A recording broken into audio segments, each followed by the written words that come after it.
50 countries scrambling, $1 trillion shift underway, and for the first time in decades, your paycheck might actually be yours to keep. I'm Rob on the right. Let's go take a look. Before we get started, thank you for liking and sharing this video. It really helps out the channel, and don't forget to subscribe so you don't miss out on any future updates. So Saturday marked day one of Trump's 10% baseline tariff, blanket style. Almost every country in the world now pays a fee to access the American market. And guess what? The world didn't end. Prices didn't spike, your groceries didn't double. But the United States, well, we just collected $980 million in new revenue in a single day. That's right, nearly $1 billion in one day, without raising a single tax on the American people. And get this, these tariffs are just getting started. The president needs to reset global trade. Everybody has a trade surplus, and we have a trade deficit. We are paying away our future and our lives. The countries of the world are ripping us off. The reciprocal tariffs kick in this week, and conservative estimates put total tariff revenue around $600 billion a year. That's more than enough to wipe out income taxes for all of the middle class. Let me say that again. No income tax for middle-income earners. That's not a theory, it's happening. Trump hasn't officially put it on the campaign banner yet, but we know where this is going. My bet is he'll sweep the midterms by making good on this. Commerce Secretary Howard Lutnick said it straight up a few weeks ago.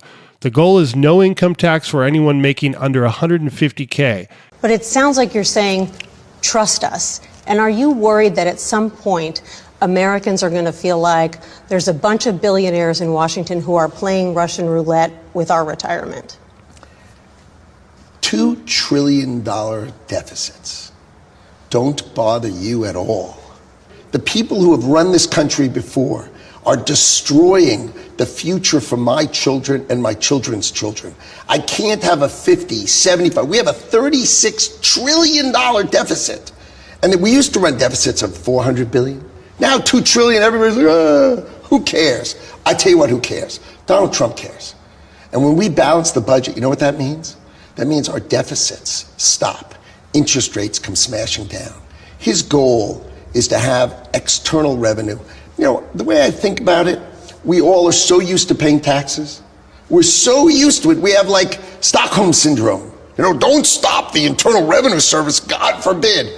How about this? The rest of the world leans on our economy, breathes off our economy. Not only is our economy $29 trillion GDP, but we consume $20 trillion a year. We are the buyer of everybody's stuff. We buy everybody's stuff. So who's more important, the people who sell stuff or the people who buy stuff? So we are the buyer of everybody's commodities, products, goods and services. Everything comes from us, right? Let them pay a membership fee. We all understand that model. Let them pay. How about we, you and I, and every single person we know pay less? How about no tax on tips? How about no tax on overtime? How about no Social Security? How about all those things? These are the kind of thoughts that will change America. I know what his goal is. No tax for anybody who makes less than $150,000 a year. That's his goal. Instead of bleeding you, me, and the rest of the country dry, we'll flip the script and make other countries pay to access our $20 trillion consumer base. Let that sink in. We've been told for decades that taxing the American worker is the only way to pay for roads, schools, and the government. But it's all a lie. The rest of the world survives off of our markets. Trump knows it, and now he's finally forcing them to pay their fair share. And guess what happened the second these tariffs kicked in? Over 50 countries started scrambling to negotiate. They know they can't survive without us. I got a report from the USTR last night that more than 50 countries have reached out to the president to begin a negotiation. But they're doing that because they understand that they bear a lot of the tariff. And so I don't think that you're going to see a big effect on the consumer in the U.S. because I do think that the reason why we have a persistent long-run trade deficit is these people have very inelastic supply. They've been dumping goods into the country in order to create jobs, say, in China. Even Israel, one of our strongest allies, wiped all tariffs off U.S. goods overnight. Canada, Vietnam, and Taiwan just offered the same. On Friday, Trump personally spoke with Vietnam's Communist Party leadership. They begged for a 45-day pause on new tariffs. Trump said, "No way, Jose. You want relief? Make a deal." This isn't a trade war, it's a trade reckoning, and America's finally in control. Now, of course, like usual, legacy media is spinning this like it's the apocalypse. Markets are turbulent, they cry. It's risky. Yeah, it's called disrupting a rigged system. They forget, we've been living on artificial prosperity for decades. Inflated home prices, 0% interest rates, massive deficits, none of it was sustainable. I would say this is less of a crash and more of a correction. And let's be honest, corrections hurt, but they're necessary if we want real growth. The truth is, falling oil prices, plummeting mortgage rates, and declining grocery costs are a net win for normal Americans. Look, we've seen mortgage rates come down, inflation has come down, egg prices have come down. These are things you cannot ignore. It's been, he's brought home over or around a dozen hostages, people who were held overseas. And he, within 2 months, was able to get them back. So is there a little concern about the market? Absolutely there is. I think it is a little bit of a over-exaggeration by the market at this moment, and I would equate it to a little turbulence as you move to smooth skies. But you've seen trillions of dollars in investment. You've seen companies saying that they're going to expand operations here. And, of course, a great jobs report the other day, nearly 250,000 new jobs. Tariffs are deflationary, not inflationary. That's Econ 101. Don't let CNN gaslight you on that. Oh, and those 1,300 so-called protests the media won't shut up about? They're not real. New geofencing data shows the same protest organizers, the same paid operatives, just hopping from city to city.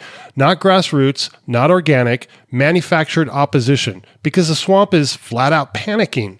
They know the old game is over. Trump's new system cuts out their grift, exposes their trade scams, and guts their overseas back channels. That's why they're screaming like babies. Now let's talk markets. Yeah, it's a little shaky out there, but if you look at historical data, buying during a market in turmoil is one of the best strategies ever. Every time CNBC airs one of those panic pieces, the S&P rebounds within months. This is a short-term dip, not the end of your retirement account. The smart money is watching, waiting, and get ready to move. This correction was way overdue, and if tariffs lead to structural reform, we could actually see sustainable growth again. Real growth, not smoke and mirrors. Listen, here's what you need to know. Structural change is never painless, but it's happening. Our fiscal trajectory was a ticking time bomb. The COVID bubble economy made paper millionaires out of thin air, but all that is over. I admit Trump's move to rebalance trade, bring back manufacturing, and ease the tax burden on working Americans is a long play. We're not there yet, but the data is undeniable. The world is bending to our terms, inflation is cooling, and the middle class just might finally catch a break. So what do you think? Should middle-income Americans pay zero income tax? And will these tariffs finally put the U.S. back in the driver's seat? Let me know in the comments below. This is Rob on the Right signing off, and if you liked this video, check out this one over here. Or this one over here. Seriously, check them out. They're pretty good. And if not, see you around the campus.